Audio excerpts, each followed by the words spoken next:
मित्रों सब नमस्कार। आज का हमारा विषय है देवगुरु बृहस्पति के राशि परिवर्तन का विभिन्न लग्नों पर क्या प्रभाव पड़ेगा। इसी क्रम में कुंभ लग्न अथवा कुंभ राशि वालों के लिए देवगुरु बृहस्पति के इस परिवर्तन का क्या प्रभाव पड़ेगा, इसके संदर्भ में शनि, राहु और केतु के बाद सर्वाधिक काल तक एक राशि में गोचरी संचरण करते हैं देवगुरु।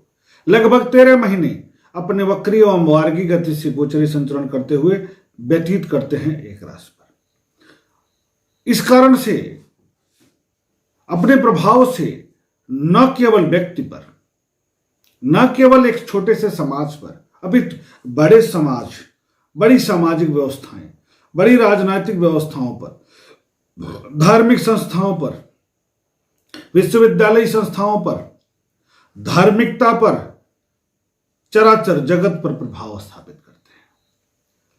एक बड़े ग्रह के रूप में माने जाते हैं, मजबूत ग्रह के रूप में माने जाते हैं, सकारात्मक ग्रह के रूप में माने जाते हैं। इस कारण से जब इनका परिवर्तन होता है तो इनके प्रभाव की चर्चा बिना नहीं रहा जा सकता। सब पर प्रभाव डालते हैं, सकारात्मक या नकारात्मक।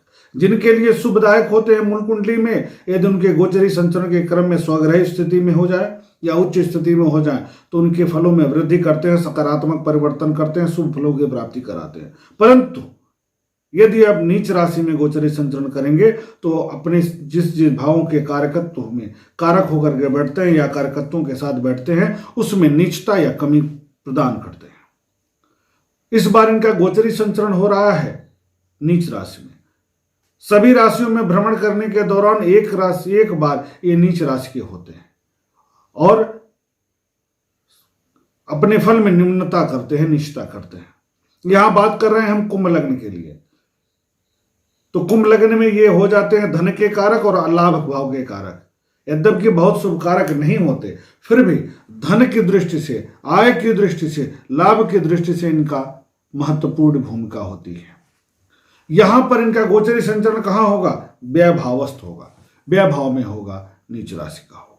और लग्नेश, स्वग्रही लग्नेश शनिदेव के साथ होगा। नीच भंग राजयोग का भी निर्माण हो रहा है, परंतु शनिदेव से और राहु से पीड़ित भी हो रहे हैं। इस कारण से इनके जो गोचरी परिवर्तन है यह बड़ा महत्वपूर्ण हो जाता है विश्लेषण की दृष्टि से।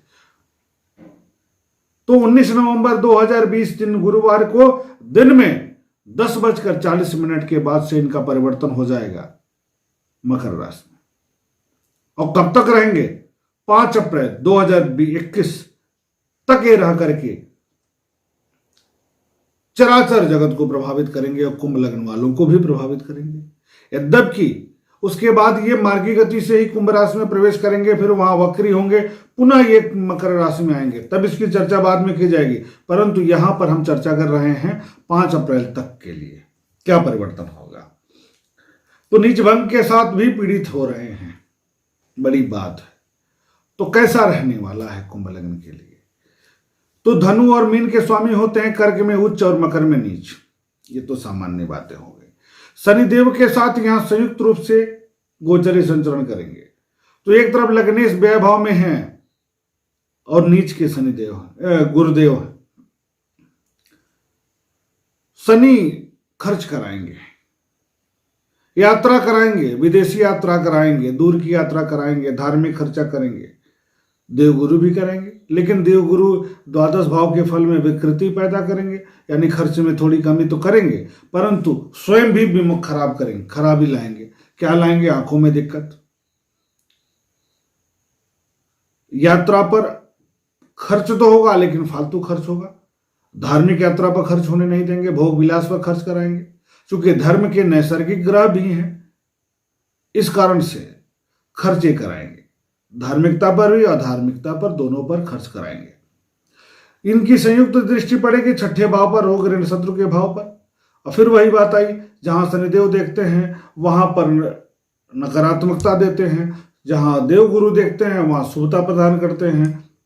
शुभता का मतलब ये हुआ कि उसमें बल, उसके बल में वृद्धि करते हैं, सकारात्मकता लाते हैं। तो रोग ऋण शत्रु के भाव पर अगर दृष्टि बृहस्पति की पड़ेगी तो वृद्धि हो जाएगी। आंतरिक रोग, आंतरिक शत्रु, आंतरिक कष्ट में वृद्धि होने वाली है। वहीं जब शनिदेव की दृष्टि पड़ेगी तो रोग ऋण शत्रु स्वतः ही समाप्त हो जाएंगे, यानी विदेशी धन आएगा, दूर से धन कमाएंगे, व्यापार में वृद्धि करेंगे, व्यापार में विस्तार करेंगे, इसमें दो राय नहीं है। आपके ज्ञान में वृद्धि होगी, थोड़ी दूर जा करके इलेक्ट्रॉनिक मीडिया का प्रयोग करके आप अच्छा कर सकते हैं, इंटरनेट आदि के माध्यमों से बड़ा कर सकते हैं, व्यापार में विस्तार कर सकते हैं, व्यापार के लिए भ्रमण के लिए आप विदेशी यात्रा कर सकते हैं, प्रदेश से बाहर जा सकते हैं, गांव स्तर पर है तो अपने जिले से बाहर जा सकते हैं। इस तरह की स्थितियां बीच बीच में बनती रहेंगी, सकारात्मक होती रहेंगी। अब इन दोनों की संयुक्त दृष्टि के अलावा दो जगह पर अन्य देवगुरु की दृष्टि और पड़ेगी, चतुर्थ भाव पर पड़ेगी।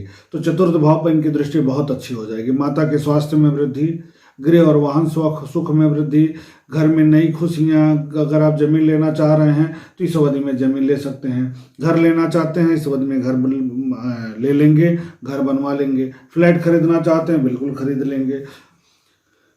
माता को के क्षेत्र से शुभता बढ़ेगी।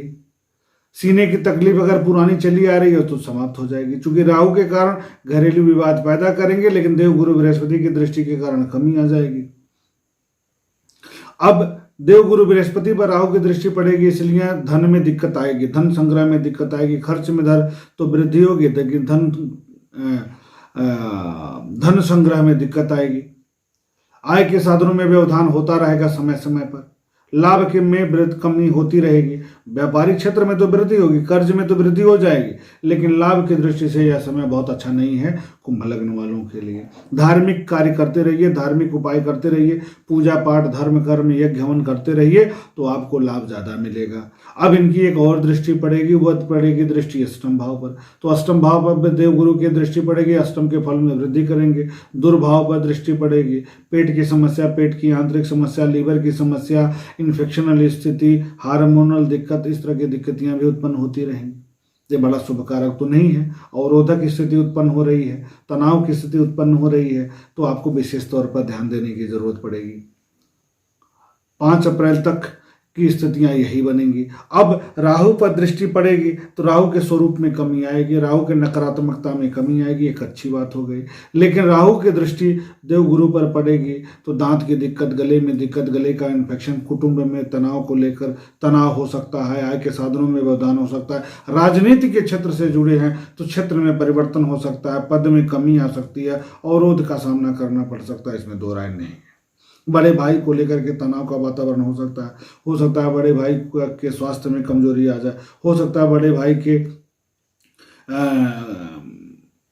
जीवन से जुड़ी कुछ नकारात्मकता आपके सामने आ जाए। इस तरह की स्थितियां उत्पन्न होती रहेंगी। आंतरिक रोग, आंतरिक शत्रु से आपको परेशान होना पड़ सकता है, इसलिए सतर्क रहने की जरूरत होगी। परिवार का, खानदान का ही कोई व्यक्ति आपके विरुद्ध कार्य भी कर सकता है, इसलिए इसका भी ध्यान दीजिएगा, क्योंकि ऐसे शत्रु उपजेंगे जिसका पता आप आसानी से नहीं लगा पाएंगे और आप परेशान हो जाएंगे, इसलिए सतर्क रहिएगा। अच्छा, कुटुंब में कुछ न कुछ वृद्धि करेंगे, चतुर्थ भाव में कोई न कोई वृद्धि जरूर करेंगे, और अप्रैल के बाद से तो इनका परिवर्तन हो जाएगा कुंभ राशि पर, और तब जाकर के आपके परिवार में सदस्य में की संख्या में वृद्धि, रोजगार के साधनों में वृद्धि, इस तरह की स्थितियां बहुत अच्छी बनने वाली हैं। तो अप्रैल से तो बहुत अच्छा होगा। अप्रैल के पहले देवगुरु बहुत अच्छा परिणाम नहीं देंगे, वाणी पर संयम बरतना ही होगा आपको, बड़े रिस्क से बचना ही होगा आपको, इसमें इसका विकल्प नहीं है आपके पास।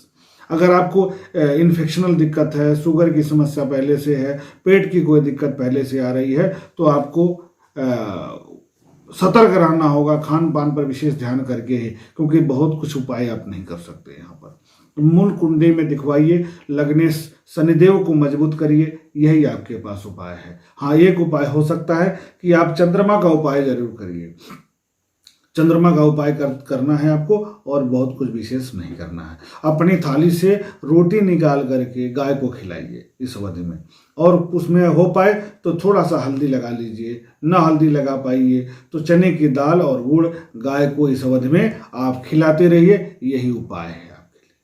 पुखराज रत्न बिल्कुल धारण नहीं करेंगे आप इस अवधि में, हमारी सलाह है आपको। इस प्रकार कुंभ लग्न वालों के लिए देवगुरु बृहस्पति का यह परिवर्तन जो प्रभाव लेकर आएगा, इसकी चर्चा हम लोगों ने कर लिया है। अब हम अगले वीडियो के माध्यम से बात करेंगे कि मीन लग्न वालों के लिए क्या परिवर्तन लेकर आने वाले हैं देवगुरु बृहस्पति इसके संदर्भ में।